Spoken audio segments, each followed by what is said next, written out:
Assalamualaikum warahmatullahi wabarakatuh. Waalaikumsalam warahmatullahi wabarakatuh. Bagaimana ibu-ibu kabarnya? Alhamdulillah.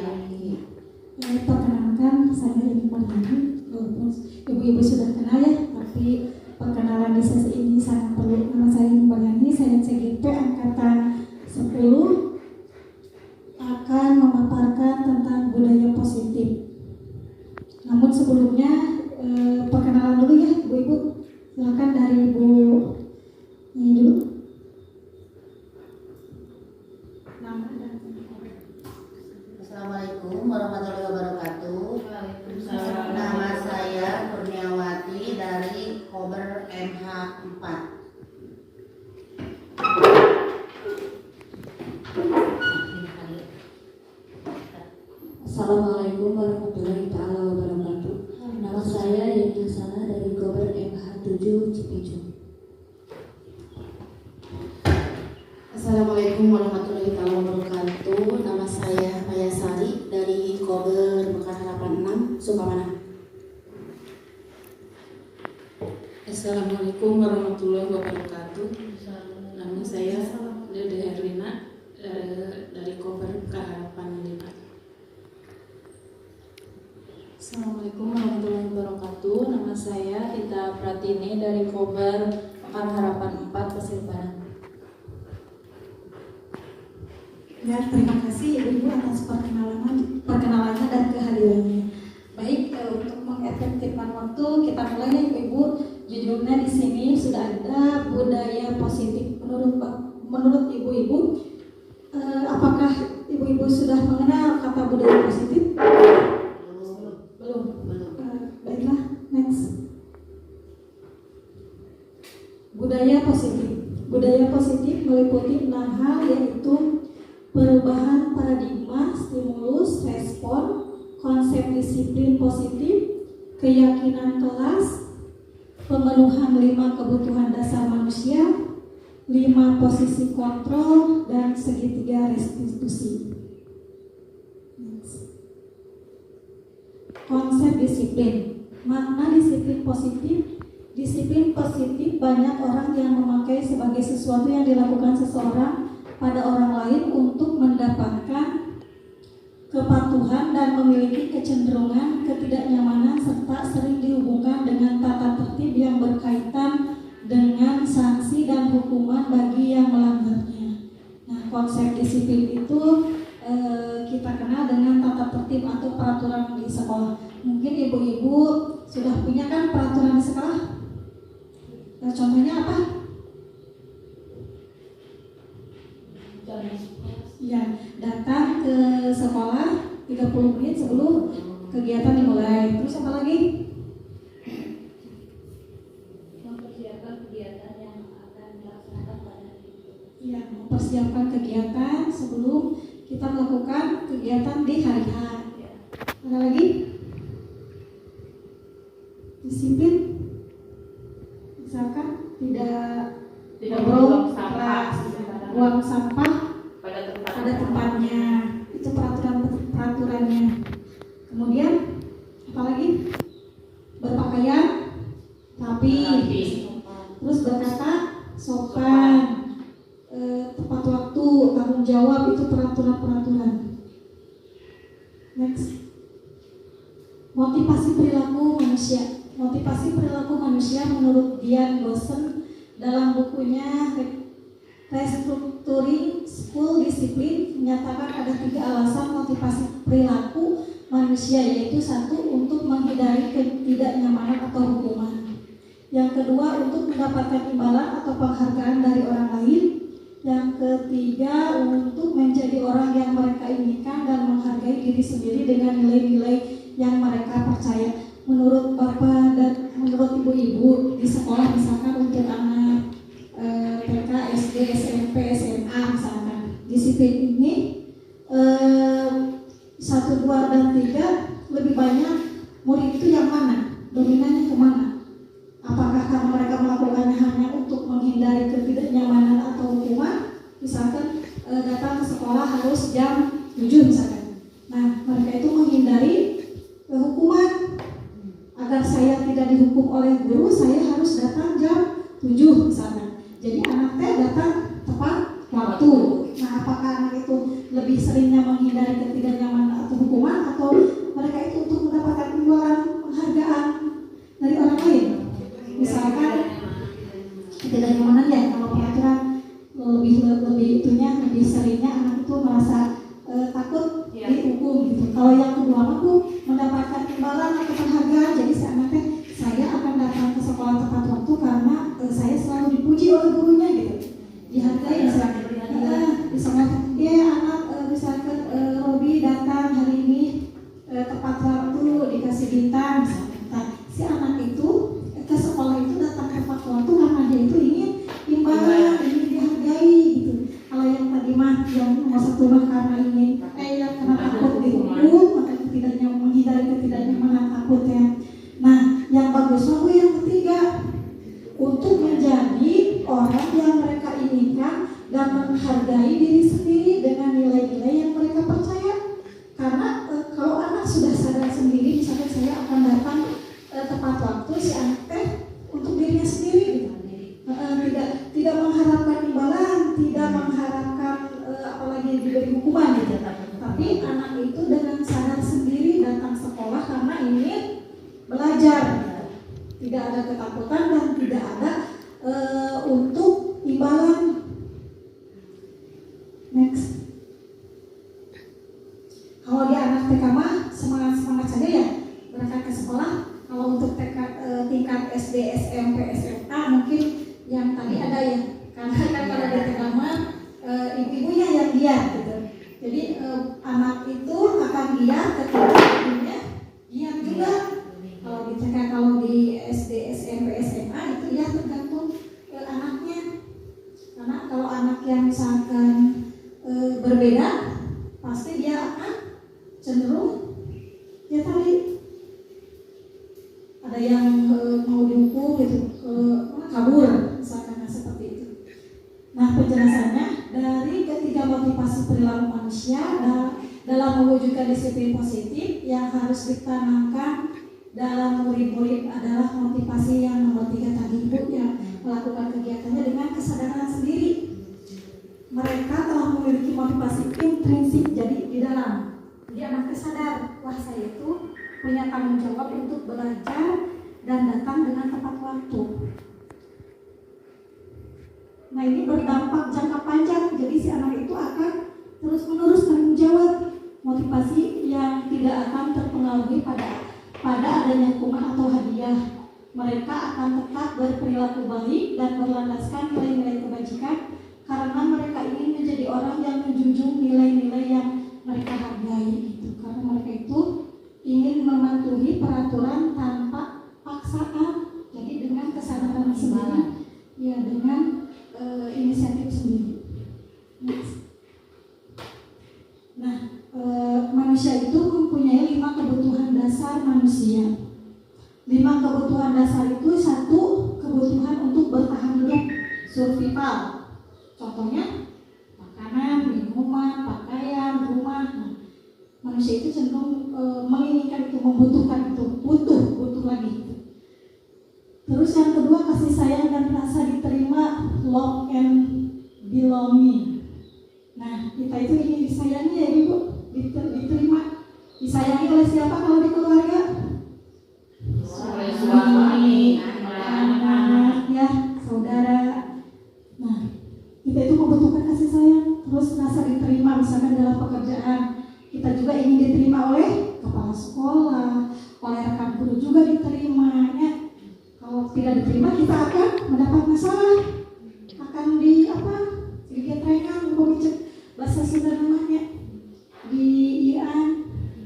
dimusuhkan. Nah, itunya. Jadi kita itu membutuhkan kasih sayang dan rasa diterima. Sangat membutuhkan Ibu.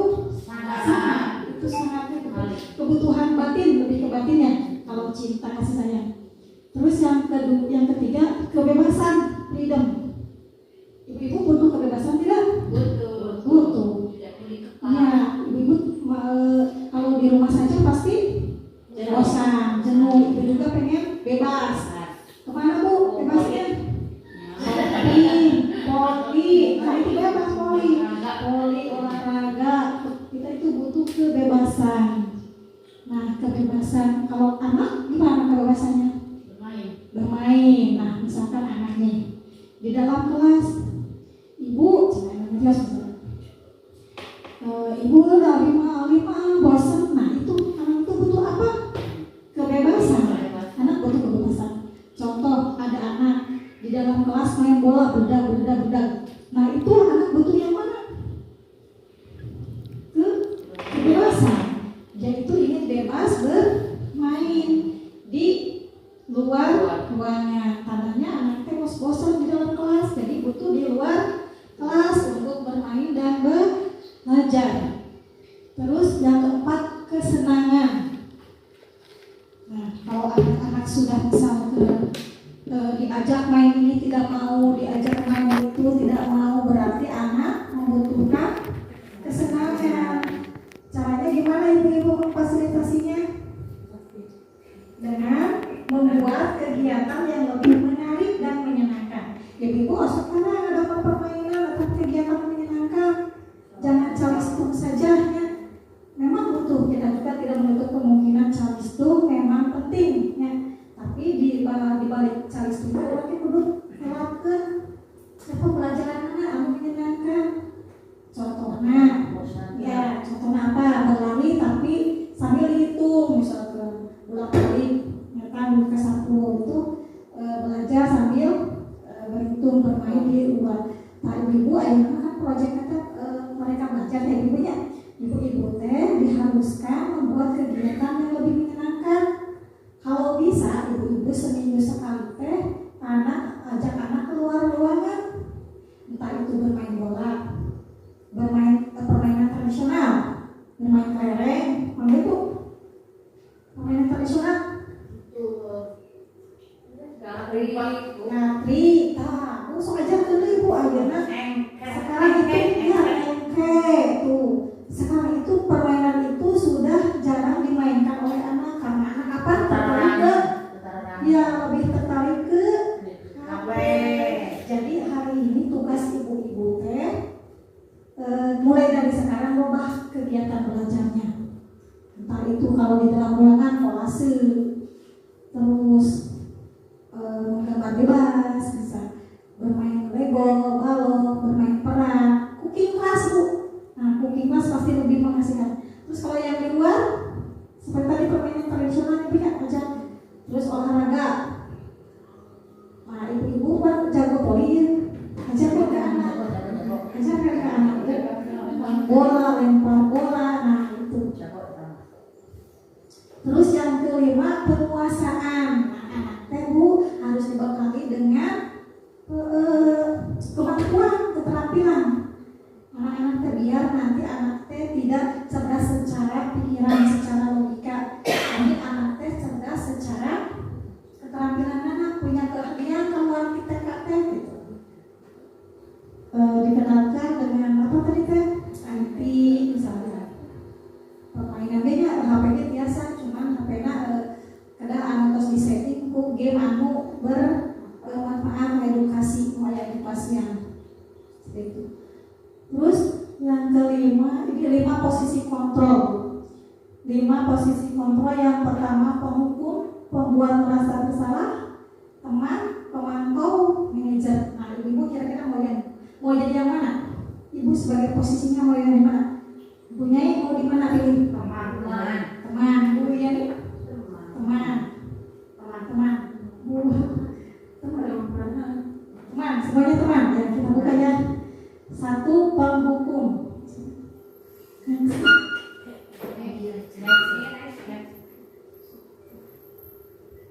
Penghukuman, seorang penghukum menggunakan hukuman fisik atau verbal untuk mengendalikan perilaku. Nah, misalkan gini, anak datang ke sekolah jam 8, padahal masuknya jam 7.30 misalnya. Guru teh, kenapa kamu terlambat? Ayo sekarang lari ke lapangan, langsung dihukum. Lari 10 keliling. Nah itu ibu teh sebagai penghukum. Tapi menuju di kelas, ibu teh. Cici wae salawat. Itu di hukum. Atau berdiri di depan kelas, angkat satu kaki, pegang telinga, itu ibu teh sebagai penghukum. Secara tidak sadar ibu teh penghukum. Yang kedua, guru dengan sikap seperti ini cenderung percaya bahwa satu-satunya cara untuk memastikan keberhasilan pembelajaran adalah dengan cara mereka sendiri. Jadi si penghukum percaya bahwa dengan cara itu anak jadi disiplin, jadi patuh, nurut. Penghukum seringkali menggunakan ucapan seperti patuhi aturan saya, atau awas, atau kamu selalu saja salah. Misalkan patuhi ya aturan saya, awas kamu isukan terlambat dikit deh, atau kamu mah selalu salah, salah deh, baik ya. Itu contoh penghukum. Next. Kemudian posisi kontrol yang kedua, pembuat merasa bersalah. Pada posisi ini guru menggunakan kata-kata yang lembut untuk membuat orang lain merasa bersalah atau rendah diri. Mereka mungkin mengatakan hal seperti ibu sangat kecewa dengan kamu, karena terus, atau berapa kali harus saya ingatkan kamu. Atau pendekatan ini dapat menyebabkan siswa merasa tidak berharga dan mengecewakan orang-orang yang mereka sayangi. Pernah tebu di sekolah dulu, menuju sekolah orang bicarakan guru misalkan tebu dikieukeun, ibu mah sangat merasa kecewa. Iya tuh bangun wae kayak ibu disusulan ku kepala sekolah, tapi itu hari wae apapun disusulan, pakai tulisan seperti itu. Tapi kan bukan terus itu ke anak teh. Tapi ini orang datang, kayak ibu mau disusulan. Nah itu kan membuat merasa bersalah. Dan kalau ini sebagai salah.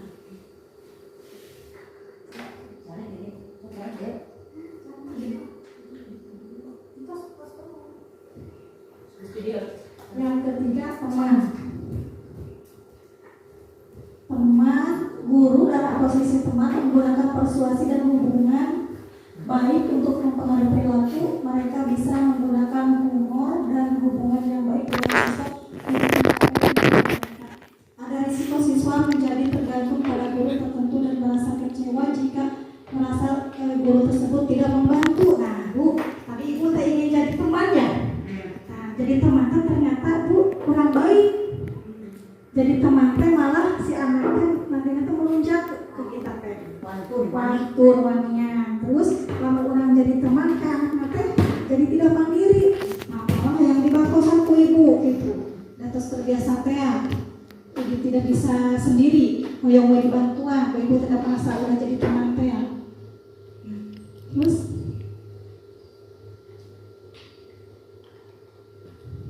yang keempat, pemantau. Seorang pemantau adalah orang yang menjaga ketertiban dengan memperlakukan hukuman atau akibat. Guru yang dalam posisi ini cenderung melihat perilaku siswa dan menggunakan bukti-bukti tersebut untuk membuat keputusan tentang tindakan apa yang perlu diambil. Guru yang berperan sebagai pemantau juga memantau dan mencari informasi tentang perilaku siswa untuk referensi di masa depan. Contohnya tadi pemantau. Misalkan ada anak yang terlambat ke sekolah, misalkan, kenapa kamu terlambat? Itu Pak, misalkan Abina bangunnya kesiangan.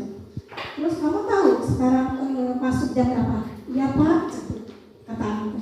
Ya Pak, jam 7.30. Lalu kenapa kamu terlambat? Terus kamu tahu hukumannya? Ya Pak, tahu. Apa? Saya harus keliling lapangan 10 kali. Ya, kamu sudah tahu. Silakan kamu keliling lapangan.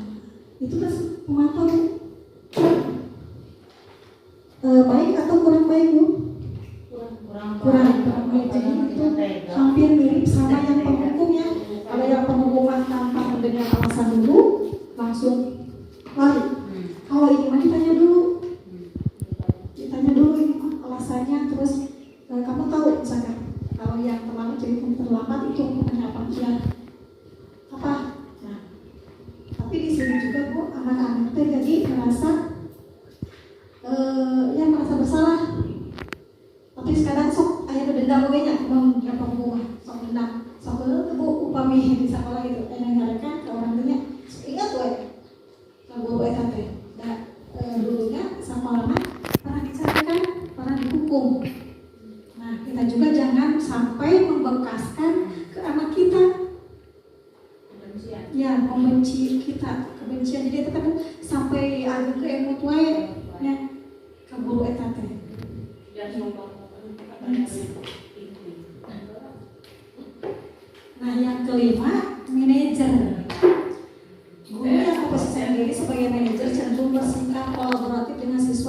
untuk menemukan solusi atas masalah perilaku. Sebagai manajer, guru akan membimbing siswa untuk mengatur dan bertanggung jawab atas tindakan sendiri. Pendekatan ini mendorong siswa untuk menjadi mandiri dan bertanggung jawab. Nah, yang ini. Jadi misalkan ditanya, kamu kenapa terlambat? Saya bangun kesiangan, Pak. Terus apa yang kamu sudah tahu peraturan sekolah? Sudah, Pak. Harus keliling lapangan 10 kali. Terus apakah kamu mau melakukannya? Ya, Pak. Mau. Misalkan. Terus untuk besoknya lagi, apa yang akan kamu lakukan agar tidak terlambat lagi? Ditanya. Terus anaknya, besok saya akan bangun lebih pagi, Pak, agar saya tidak kesiangan. Nah, itu mah lebih ditanya lagi solusinya, alasannya, solusinya, kesadaran dirinya untuk mengurangi kesalahannya gitu. Jadi si anak akan sadar, oh berarti besoknya harus bangunnya lebih awal agar tidak kesiangan. Nontonlah video ibu yang sebenarnya.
Jadi seperti hadiah.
kontrol yang dikembangkan oleh Diane Lawson dan contoh penerapannya.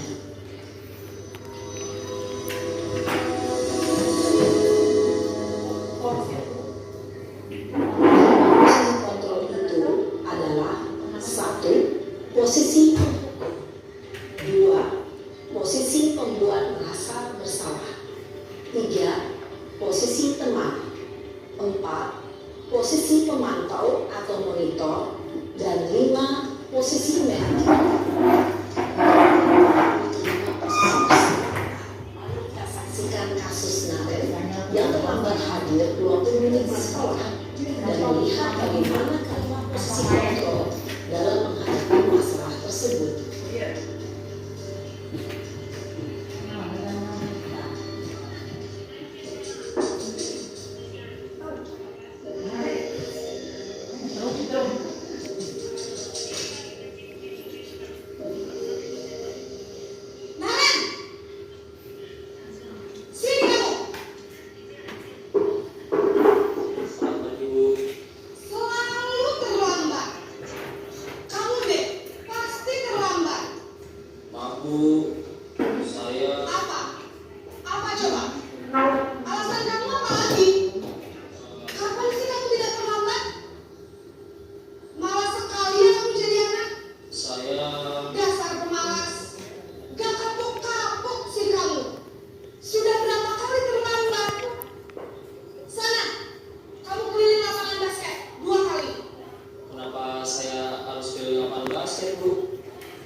Posisi penghukum biasanya berbicara dengan nada tinggi, menghardik, menunjuk-nunjuk, menyakiti, dan menyindir. Hukuman bisa berupa fisik maupun psikis. Ibu dan bapak guru hebat. Dampak yang terjadi pada murid ketika guru berada pada posisi penghukum adalah murid cenderung akan memberontak, bahkan menyimpan dendam.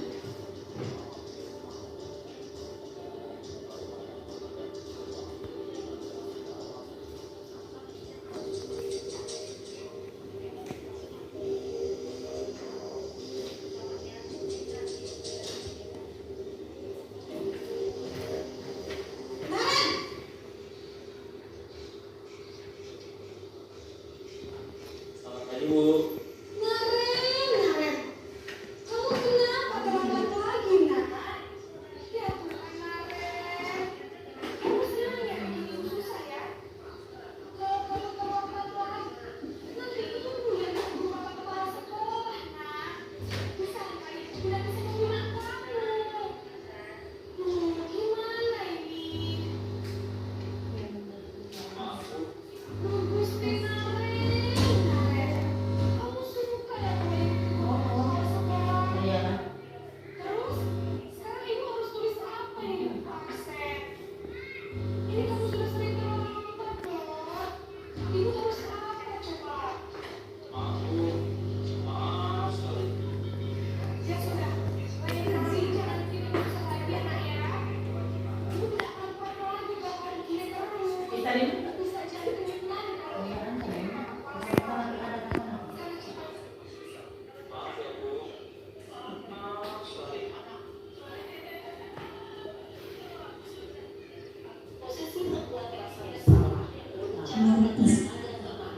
Cenderung lembut, namun kata-kata yang diutarakan membuat murid merasa menjadi orang yang gagal, memandang dirinya sendiri, merasa tidak berharga, dan tidak sanggup membahagiakan orang lain. Ketika mengambil posisi pembuat rasa bersalah, murid akan menganggap dirinya yang bersalah dan ia akan menyimpan emosi negatif tersebut di dalam dirinya.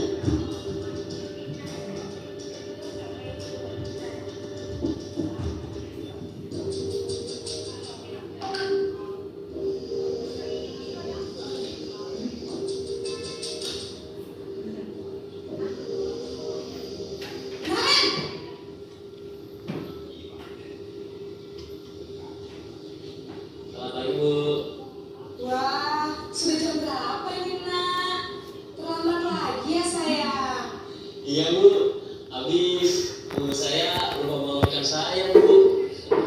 Kamu malah menyalahkan ibu kamu. Kamu bukannya anak yang larinya paling kencang. Kok terlambat sih? Iya Bu, saya memang terlambat bangun tadi. Jadi biarpun saya lari kencang, tetap gak kekejar Bu. Ya sudah sana. Nanti lain kali larinya lebih kencang lagi ya. Biar gak terlambat lagi. Bikin seneng ibu. Demi ibu. Bisa kan? Bisa lah Bu. Ya sudah sana masuk kelas. Ibu beresin urusan absen kamu. Kamu ini ada-ada saja. Dalam posisi tenang, guru berbicara dengan nada suara ramah, akrab, cenderung bersenda gurau untuk menjaga suasana tetap santai. Murid akan merasa senang, aman, dan akrab dengan guru. Identitas yang tercipta adalah identitas sukses atau berhasil. Namun, perlu diingat, karena ini masih dorongan eksternal, maka ada faktor ketergantungan dari murid kepada orang tertentu. Di sini guru absennya, sehingga di lain waktu murid bisa berperilaku baik, namun hanya kepada orang-orang tertentu saja.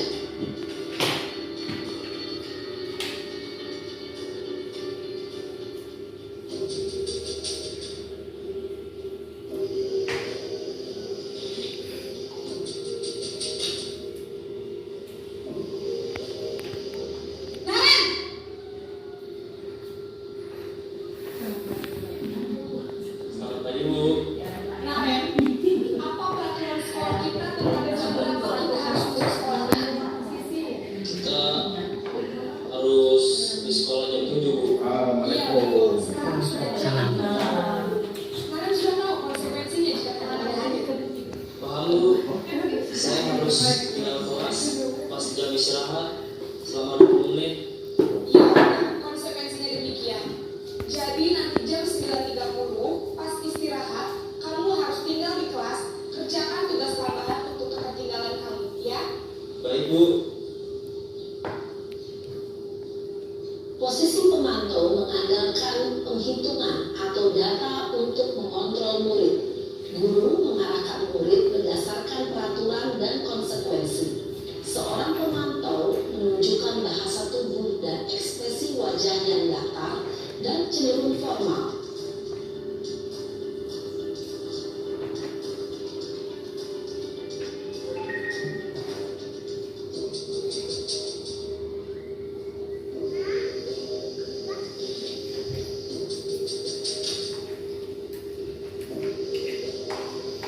Naren!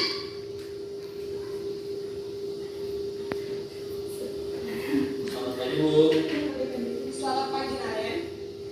Maaf Bu, saya terlambat. Iya, sekolah masuknya jam 7, sekarang sudah jam 7.20. Jadi sekarang bagaimana ini, Naren? Maaf Bu, saya lupa setelah alarm saya semalam. Baiklah, menurut kamu, keyakinan sekolah yang mana yang perlu kamu tingkatkan? Menghargai diri sendiri dan orang lain mungkin ya Bu. Setuju. Jadi, apakah Naren meyakini prinsip saling menghormati tersebut? Iya Bu, saya meyakininya. Apakah kalian bersedia memperbaiki masalah keterlambatan ini? Bersedia Bu. Bagaimana kamu akan perbaiki masalah keterlambatan ini? Saya akan coba untuk tidak lupa menyetel alarm saya Bu.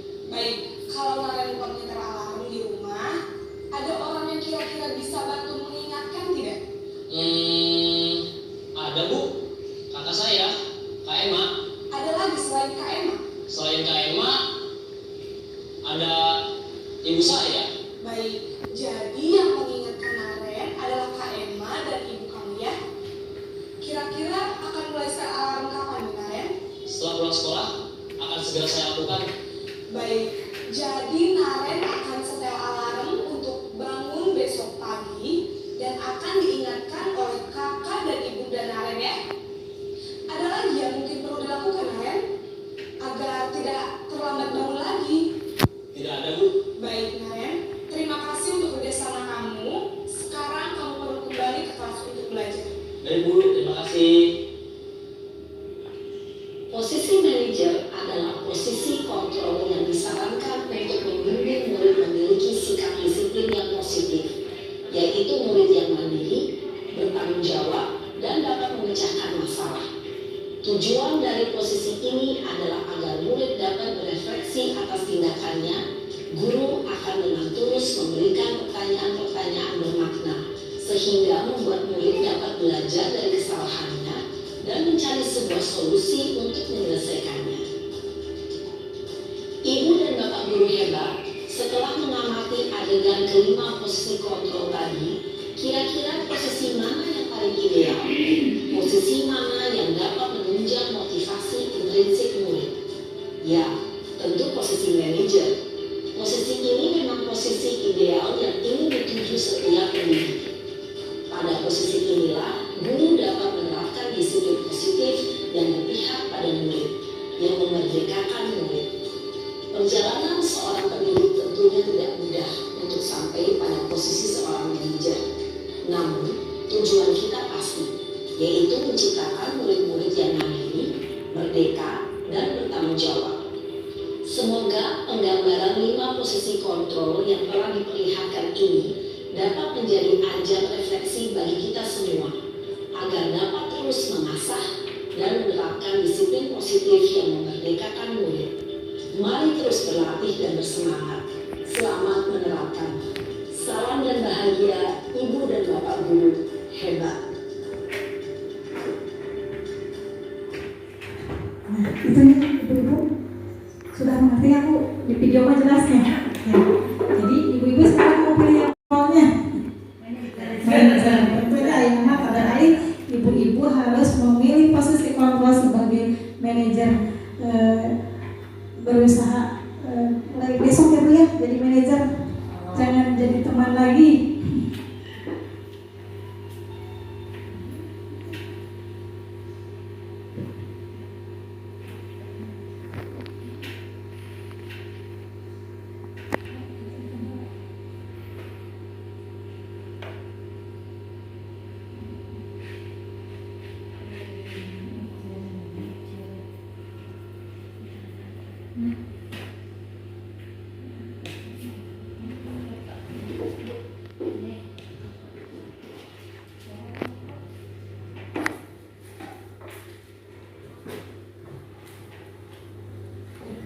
Bu-ibu sekarang sudah membuat keputusan menjadi seorang manajer. Next. Nah, sekarang segitiga restitusi. Segitiga restitusi adalah proses menciptakan kondisi bagi peserta didik untuk memperbaiki kesalahan mereka sehingga mereka kembali pada kelompok mereka dengan karakter yang lebih kuat. Ini oleh dosen tahun 2004. Next. Nah ini Bu, segitiga restitusinya. Yang pertama adalah harus menstabilkan identitas dulu. Setelah menstabilkan identitas, validasi, menanyakan keyakinan dulu, kemudian validasi kebutuhan. Menstabilkan identitas, setiap orang pasti pernah melakukan kesalahan. Nah ibu-ibu teh, jika ada anak yang melakukan kesalahan, jadi anak-anak dipanggil. Nah kata-kata teh biar menstabilkan identitasnya itu ini, setiap orang pasti pernah melakukan kesalahan. Terus yang kedua, kamu bukan satu-satunya yang pernah melakukan hal itu. Nah baru menanyakan keyakinan. Kamu ingin menjadi orang seperti apa? Nilai-nilai apa yang telah kamu sepakati? Tentunya ini tuh harus dibuat dulu keyakinan kelasnya Bu. Tapi harus sama anak. Bisa tidak kita diskusi sama anak untuk membuat keyakinan kelas? Kalau anak SD, SMP, SMA mah mudah ya Bu ya. Nah kalau kita harus lebih ekstra tuh bareng sama anak TK, anak kober. Jadi kalau di SD mah kan, ayo kita buat keyakinan kelas. Mau apa? Misalkan kata anak teh, Bu, datang tepat waktu, tulis. Bertanggung jawab, bisa. Tapi kalau anak-anak kita bagaimana keyakinan kelasnya? Ya, paling tidak jauh dari saling berbagi, sayang teman, seperti itu. Kalau berbuat minta maaf, berbuat salah minta maaf, kalau butuh bantuan minta tolong, kalau mau lewat bilang permisi, mungkin seperti itu kalau keyakinan di kelas. Terus tidak boleh berisik.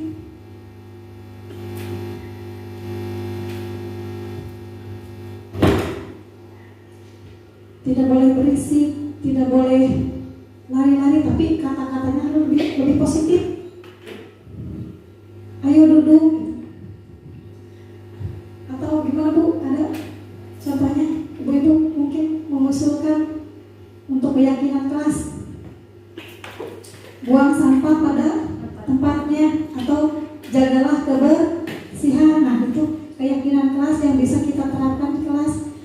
Bikin misalkan 5 poin atau 10 poin untuk keyakinan kelas, tapi disepakati oleh anak. Mau mencoba ibu-ibu dengan anak diskusi? Coba ya ibu-ibu ya. Nanti apa yang akan diutarakan anak? Nanti apa yang akan diutarakan anak pasti akan membuat kita tertawa ya, dengan kepolosan mereka. Paling atas saya nanya kami minta maaf terus kata atas minta maaf. Ibu terus apa lagunya?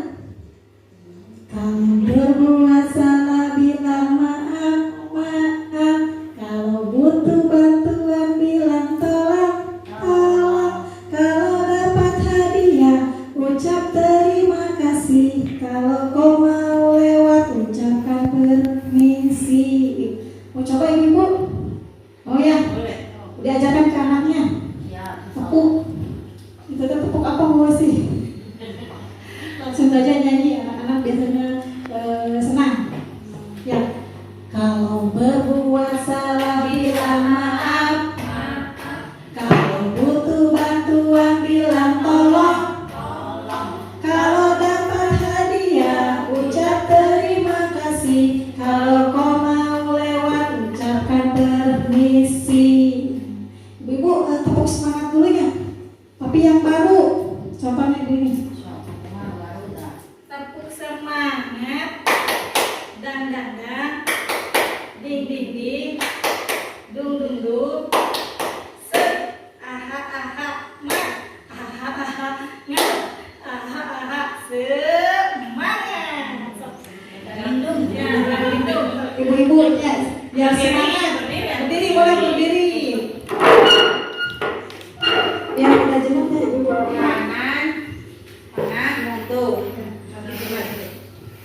Tepuk semangat, dan ding ding ding, dung dung dung, se aha aha ma, aha aha nga, aha aha semangat. Ya, terima kasih tepuk tangan untuk kita semua.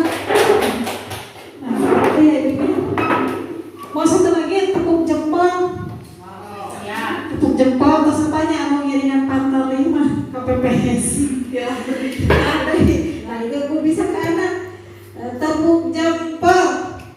Jempol kanan, pok jempol kiri, pok 2 jempol, pok hebat. Nah, bisa diganti hebat, keren, oke. So, ya. Tepuk jempol.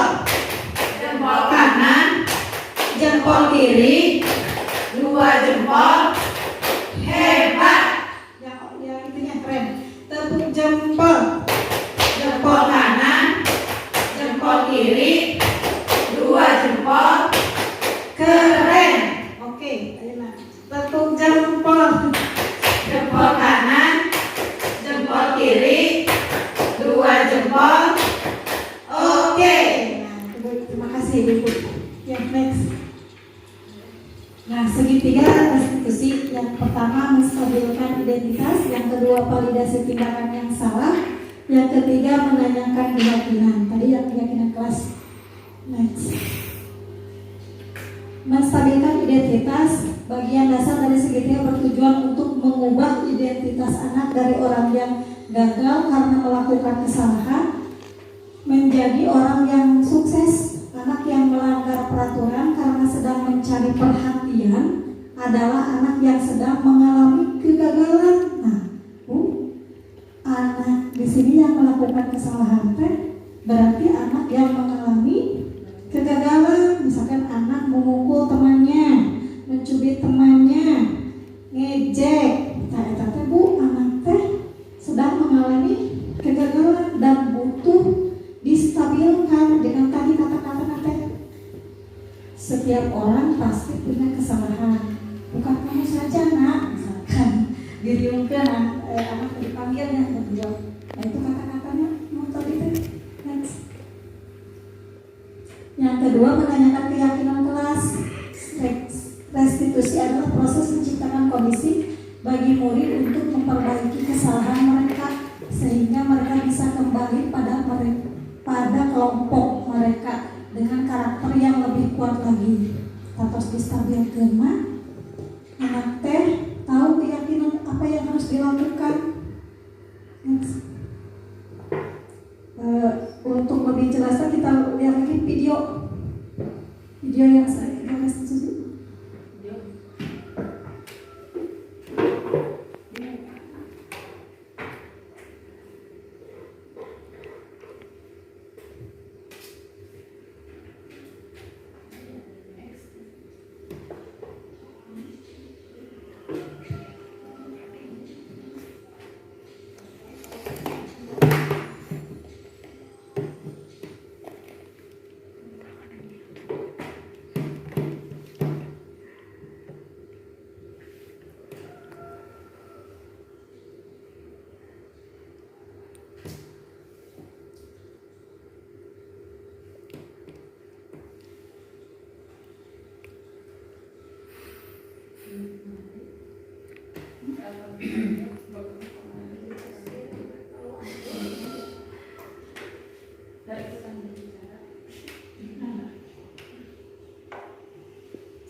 video kali ini kita akan membahas tentang salah satu program disiplin positif yang diterapkan di lingkungan sekolah yang dikenal dengan nama restitusi.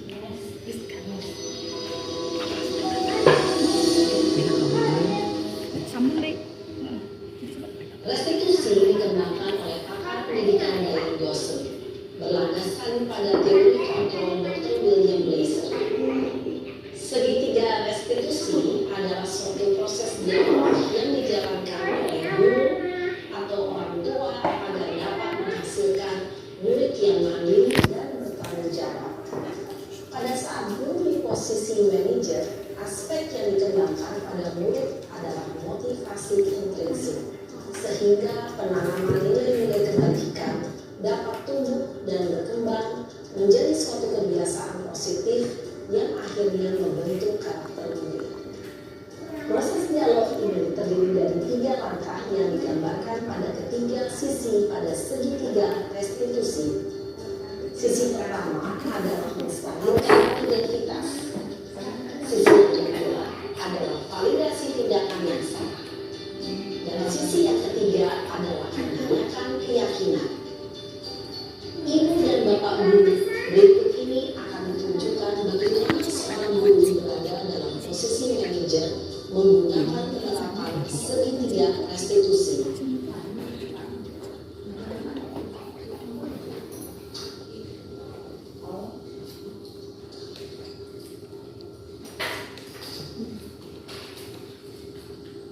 Siang Sarah. Siang Pak. Sudah lama nggak ketemu Sarah?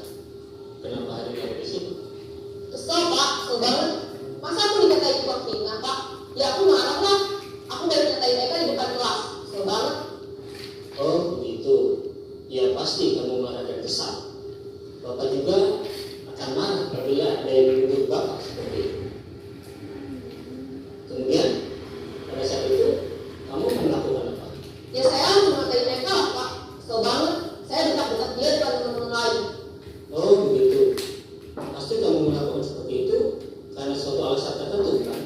Iyalah, masa saya diam saja Pak? Ya saya bela diri lah. Masa saya dituduh tukang fitnah? Ya wajar lah. Mempertahankan harga diri itu sesuatu yang penting buat kamu. Untung kamu tidak bertindak lebih gegabah lagi. Hanya mendekat-dekat. Iya Pak. Untung saya masih bersabar dan hanya membentak saja. Sudah gemes padahal, saya pasti bela diri lah. Ya pasti ya. Tapi kamu memilih untuk tetap bertahan dan bersabar. Kamu memilih untuk tidak berbuat lebih parah lagi bukan? Iya. Nah, sekarang coba kita lihat lagi tindakan kamu yang bentak-bentak Eka di kelas. Tindakan kamu itu kira-kira sesuai dengan keyakinan kelas atau prinsip kamu tidak? Enggak lah Pak. Capek Pak jadi pemarah. Jadi keyakinan atau prinsip mana yang kurang sesuai dengan keinginan kamu? Ya, saya sebenarnya sangat menghargai orang lain. Mungkin saat itu saya menjadi emosi, jadi tidak menunjukkan sikap itu. Kamu meyakini tidak? Menghargai orang lain itu penting buat kamu. Yakinlah Pak. Iya, setuju. Kita harus saling menghargai. Namun, ada juga keyakinan yang kita sepakati yang perlu kita jalankan apabila kita sedang marah kan? Ya, saya bisa lebih proaktif, mulai dengan diri sendiri. Saya bisa jadi lebih bersabar, mengambil waktu jeda untuk berpikir mau apa selanjutnya. Kira-kira kamu bersedia memperbaiki masalah ini tidak? Bersedia Pak. Kalau kamu memperbaiki masalah ini, kamu akan menjadi orang seperti apa? Saya akan menjadi orang yang bertanggung jawab kali ya Pak. Dan senantiasa proaktif. Iya, menurut kamu bagaimana rasanya menjadi orang seperti itu? Ya nyaman lah, bangga bisa bersabar dan menahan. Baiklah kalau begitu. Yuk kita pikirkan bagaimana memperbaiki masalah ini.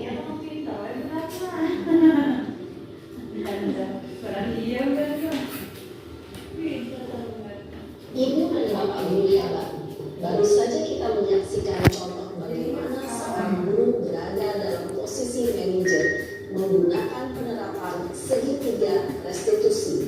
Mari kita bahas satu persatu.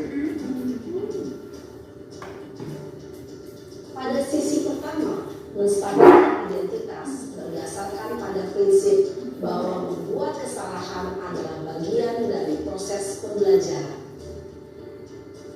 Sisi pertama dari segitiga ini berperan menggeser identitas murid dari identitas gagal ke identitas sukses. Murid yang sedang bertingkah laku yang tidak pantas atau menarik diri saat itu sedang mengalami identitas gagal. Bila kita mengkritiknya, maka posisinya tidak akan berubah. Kita bisa mengajukan pernyataan-pernyataan ini. 1. Membuat kesalahan sesuatu yang wajar. 2. Manusia tidak ada yang sempurna. 3. Kita bisa memperbaiki masalah ini. 4. Saya tidak menanyakan kesalahannya. Saya lebih fokus bagaimana memperbaiki masalah ini. 5. Apakah saat ini kamu tengah menjadi orang yang baik untuk dirimu sendiri? Pada sisi kedua, validasi tindakan yang salah berlandaskan pada prinsip bahwa setiap perilaku berupaya memenuhi suatu kebutuhan tertentu. Guru yang telah memahami teori kontrol akan bergeser dari pemikiran stimulus respon menjadi proaktif dan mencoba untuk mengenali tujuan dari perilaku murid, mengenali dan mengakui kebutuhan murid ini dapat memperbaiki hubungan dengan murid tersebut. Pernyataan atau pertanyaan bisa disampaikan dengan nada suara tidak menghakimi atau memojokkan, sehingga dapat mengendalikan murid pada posisi positif. 1. Kamu bisa saja bertindak lebih gegabah lagi dari ini. 2. Kamu bukan melakukan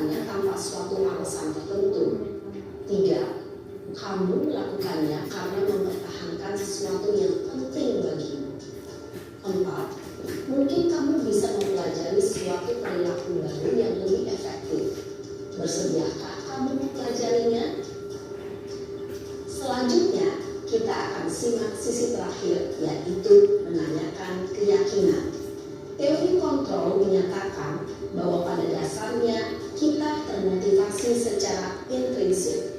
Pada saat perilaku yang salah telah divalidasi dan identitas sukses telah stabil, maka murid telah siap mengaitkan keyakinan-keyakinannya dengan tindakannya yang salah dan pemikirannya telah bergeser ingin menjadi orang yang dituju. Pertanyaan-pertanyaan ini dapat mengaitkan keyakinan-keyakinan yang diambil murid.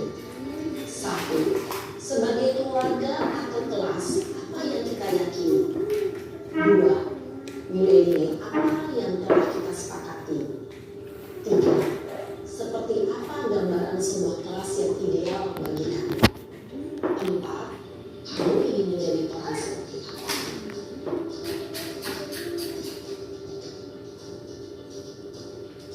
Dalam menerapkan segitiga restitusi, perlu diperhatikan beberapa hal, yaitu 1. Perilaku yang salah perlu dikaitkan dengan nilai-nilai atau keyakinan-keyakinan yang telah disepakati atau dituju.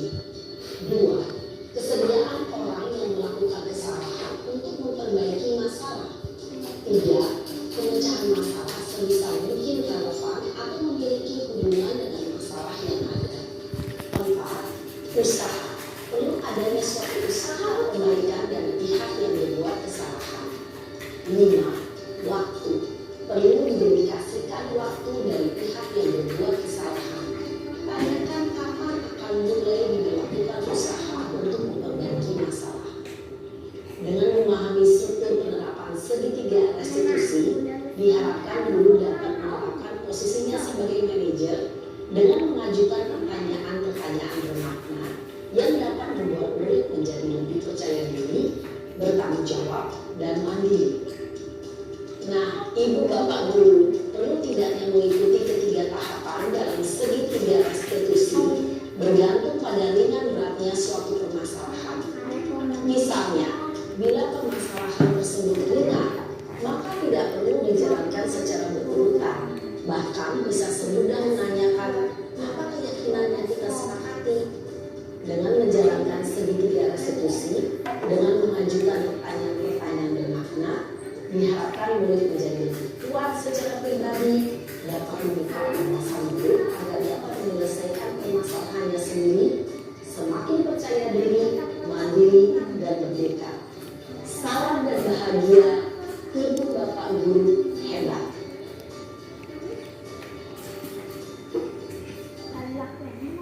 Itu Ibu, mudah-mudahan dengan materi yang terakhir ini segitiga restitusi bisa menyelesaikan masalah yang terjadi pada anak-anak kita.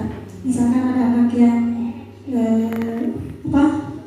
berkelahi, dicubit, saling pukul atau apa, nah bisa pendekatannya ini. Jadi anaknya diajak ngobrol dulu, ditanyakan apa kesalahannya, terus keyakinan kelas harus seperti apa, terus solusinya kita ke anak, solusi apa anak-anak misalkan untuk menyelesaikan masalah ini. Biasanya anak-anak mah ibaratnya minta maaf bu, badan minta maaf. Jadi akhirnya masalah anak teh beres, anak satu dengan anak yang berkelahi teh gitu. Jadi memakai ini segitiga ini tanpa kita harus memaksa. Kalau punya kesalahan, ayo minta maaf tanpa seperti itu. Tapi ditanya dulu, didiskusikan dulu, juga aja ngobrol dulu. Jadi anaknya sadar kesalahan sendiri dan tahu apa yang akan dia lakukan untuk memperbaiki kesalahannya. Nah, ibu-ibu, dari saya materinya sampai sana, sampai segitiga restitusi.